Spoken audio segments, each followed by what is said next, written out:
The Pine Barrens of New Jersey, over 1 million acres of dense, sprawling forest.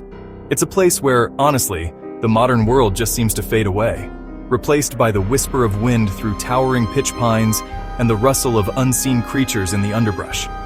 But, some say something else lurks in these woods. Something ancient, something not of this world. For centuries, locals have spoken of it in hushed tones. A creature with the head of a horse, the leathery wings of a bat, and cloven hooves. They describe its glowing red eyes, piercing the darkness of the forest night. Its unearthly shriek is said to echo for miles.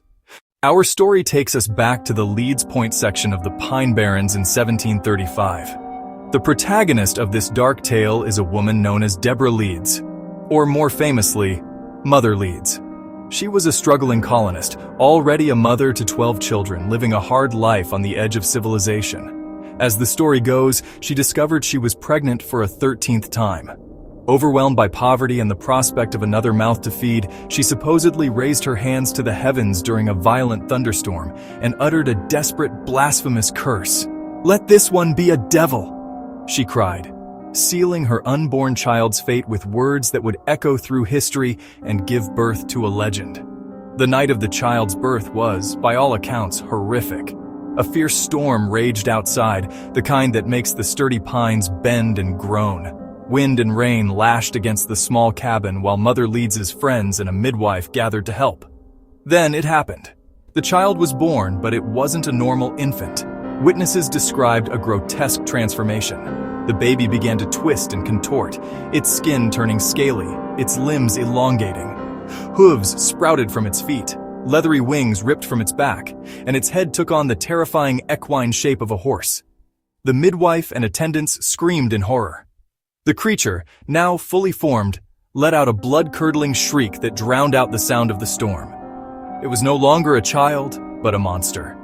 With its glowing red eyes scanning the terrified faces in the room, it unfurled its massive wings. It scurried around the cabin, attacking its own mother and the others before finding its path to freedom.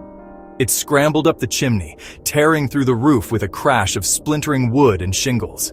With one last triumphant scream, it disappeared into the storm-racked sky, leaving behind a scene of chaos and a family forever cursed by its unholy birth. In the years following its dramatic birth, the Jersey Devil didn't just fade into folklore. It began to build a terrifying reputation. Throughout the 18th and 19th centuries, sightings were reported by farmers, travelers, and even respected community leaders. Commodore Stephen Decatur, a naval hero, was testing cannons in the Barrens in 1820 when he allegedly saw a strange, flying creature. He fired a cannonball at it, which he claimed passed straight through the beast with no effect. The fear was palpable. Farmers blamed the creature for missing livestock, their animals found mauled in ways that no known predator could accomplish. As the legend grew, so did the panic. People reported hearing its horrible screams at night, a sound described as a mix between a woman's shriek and the cry of a wounded animal.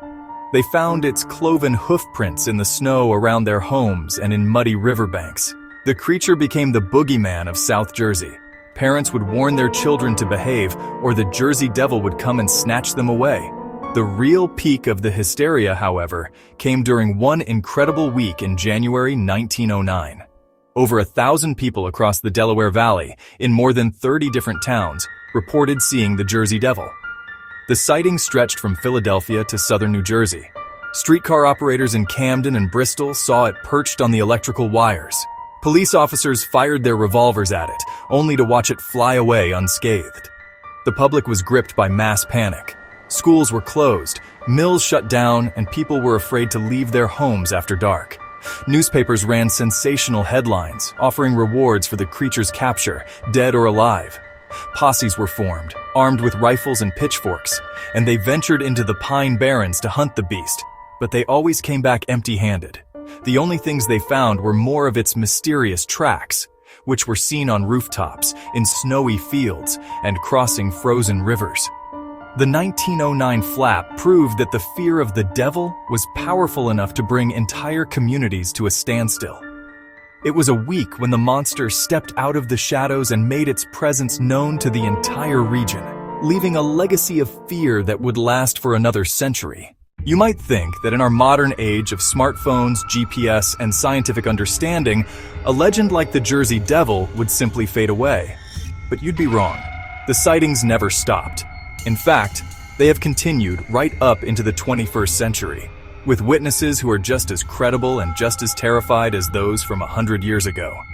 The stories have evolved from colonial farmers and lamplighters to park rangers, police officers, and everyday people driving home from work. The creature, it seems, has adapted to the modern world, its eerie presence still felt on the fringes of our sprawling suburbs, a chilling reminder that some mysteries can't be explained away by technology. The accounts from modern times are often more detailed, more personal, and in many ways, more frightening. They come from people who are not prone to hysteria or flights of fancy, sober, rational individuals who are left shaken and struggling to process what they have seen. These aren't just bumps in the night. They are close encounters that defy all logical explanation. Witnesses often report a profound sense of dread preceding the sighting, an unnatural silence falling over the woods. Then they see it, the same impossible creature described for centuries, a terrifying amalgam of horse, bat, and something else entirely, something ancient and unknown. What's compelling about these modern reports is the consistency. A person in 2024 describes the same glowing red eyes and leathery wings as someone in 1909 or 1820. They mention the same piercing, otherworldly scream that echoes through the trees.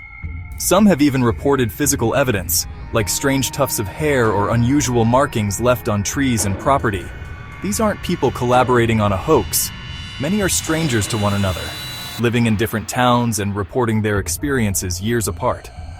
Yet the core details of their encounters remained strikingly similar, painting a consistent portrait of a creature that should not exist, but seemingly does.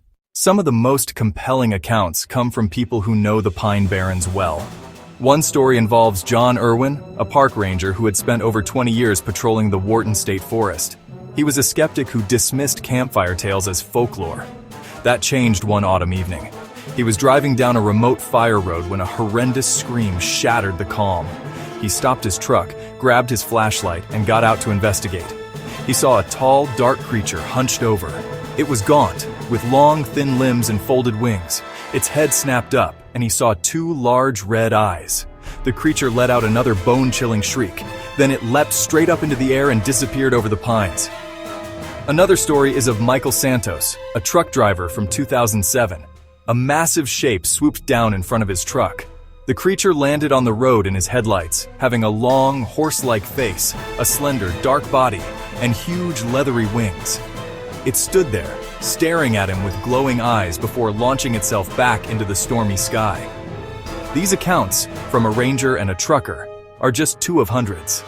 They come from ordinary people forced into an extraordinary situation, adding chilling chapters to a legend that refuses to be confined to history books, suggesting the monster of the pines is still very much active.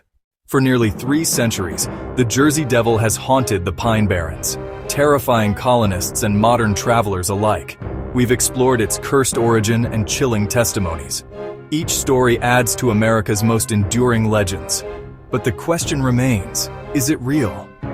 Last autumn, in October 2024, a group of hikers near Batstow Village reported hearing strange sounds. This was followed by a piercing shriek that sent them scrambling.